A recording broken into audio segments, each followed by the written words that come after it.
Welcome to the Salmon Runs YouTube. Enjoy the video.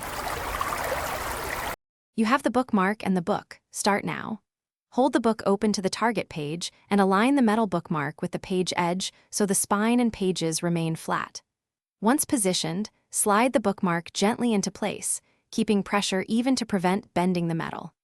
Make sure the marker sits flush against the page corner or margin you prefer. This controls how the book closes and how the bookmark will behave when you reopen it. Don't force it. Once the bookmark is in, check how the cover closes and how the pages line up. You want minimal gap and no bent corners. If the metal is slightly stiff, use your fingers to make a tiny contour so it hugs the spine better. Make sure any clip or elastic sits flat and doesn't press into text. Then open and close the book a few times to confirm it stays put. If it shifts, readjust the angle and reseat the marker until movement stops. To finish, inspect the bookmarked pages for impressions and make a final alignment so the marker marks the exact line you want. If it slips, press a tiny felt pad or thin strip of non-damaging double-sided tape onto the metal to increase friction. Reposition deeper in the book if needed.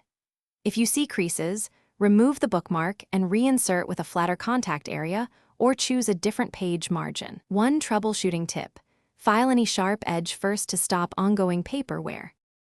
Thanks for watching. Consider subscribing if we helped you.